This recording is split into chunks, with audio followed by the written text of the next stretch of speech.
السلام عليكم الزينات، كي راكم دايرين؟ ان شاء الله تكونوا كاع بخير وعلى خير ومتهنيين وفي صحه جيده. وانتم تشوفوا في لا فيديو تاعنا تاع اليوم. هنا كما راكم تشوفوا اليوم جيتكم بفكره يعني للعشاء او الغداء كما تبغوا. اجنحه الدجاج مع بطاطا في الكوشه اللي يجي ولا اروح في البنه تاعه. هنا كما راكم تشوفوا جبت اجنحه الدجاج تاوعي اللي كون ديجا نقيتهم وعقمتهم بالملح والخل، شللتهم هنايا وجبت لو بول تاعي اللي غادي نوجدو فيه، يعني نعطروا فيه هذاك الاجنحه تاعنا، نديروا له الماغينات. عندي هنايا درت حسبة 4 مغارف تاع زيت، عندي هنايا الملح، عندي مغرف تاع لا مونطارد، هنايا عندي الحرور، سكنجبير، وهنايا الكوري تاع الدجاج.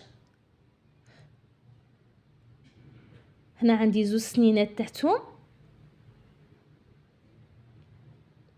وهنا عندي حبة تاع بصل اللي كنت ترابيها ماشي تقصيها هكا غوندير، باسكو نسحقها مرابيه باش تطلق لنا هذاك الماء تاعها. هنا كيما راكم تشوفوا نسيي ندخل كاع هذيك الماغينات تاعنا في الدجاج ونخليها مده ساعه او ساعتين في الفريجيدر، يعني باش تتشرب غايه هذيك الماغينات. هنا عندي البطاطا غوندير كيما راكم تشوفوا، اللي كنت ديجا نقيتها وقصيتها كيما راكم تشوفوا هكا دوائر. غادي نضيف لها حتى هي الملح والحرور. هنا عندي الحرور فلفل اسود،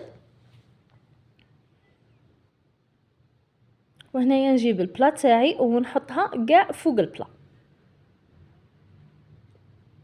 ها هنا جبت البلا ونحط كاع البطاطا تاعي هنايا فوق البلا، ونجيب هذوك الاجنحه اللي كانوا ديجا تشربوا هذيك الماغينات ونحط نستفهم كاع فوق البطاطا.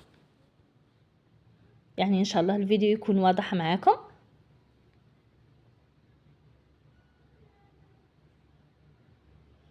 هنايا كيما راكم تشوفوا نستف كاع هذيك الاجنحه بهذه الطريقه.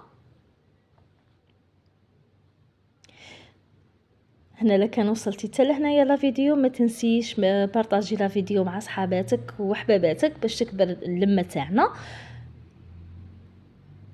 وما تنسيش ديري هذاك الجام.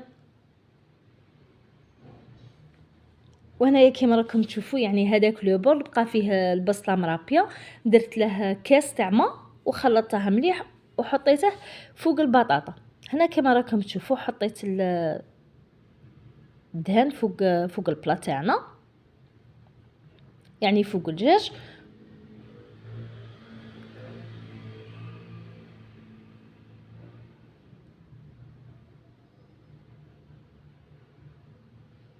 عندي هنايا طوماطيس غونديل،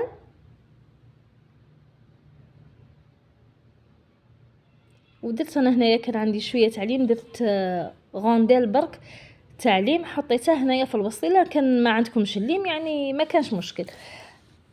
هنا جبت البابي كويسون تاعي اللي كنت ديجا شمخته وحطيته فوق لو بلان غطي به،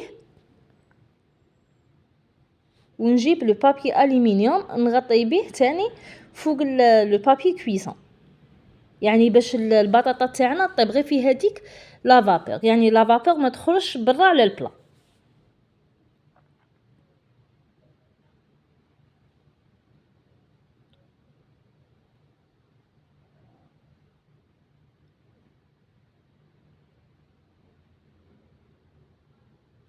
وهنايا دخلتها طيب على 220 درجه. هنا بعد ما حسيت بلي البطاطا سي بون راهي طايبه معايا كي هي كالجنحين، قلعت لها هذاك لو بابي كويسون وخليتها عاود دخلتها للفرن باش الاجنحه تاع الدجاج يعني يحمروا معايا. هنا هاولا كيفاش خرج معنا البرا، يعني الاجنحه جاو ربعه في البنه تاعهم، وحتى البطاطا حتى هي جات بنينه بزاف صدقوني، يعني كلاو منها وباش بعوش. يعني الغدوه عاود طيبتها لهم. هنا البطاطا راهي طايبه معايا، وحتى اللحم تاعنا شوفوا هنا كيفاش راه طايب معايا. صدقوني جات روعه روعه في البنه تاعها. يعني جربوها ما راكمش رايحين، يعني جربوها بهذه الطريقه وما راكمش رايحين ان شاء الله تندموا عليها. هنا عميراتي وصلنا لنهايه الفيديو، ما بقى عليا غير نقول لكم تبقوا على خير وتهلاو في روحكم. نتلاقوا ان شاء الله في فيديو واحد اخر ووصفه واحده اخرى ان شاء الله باذن الله. مع السلامه وتهلاو في رواحكم.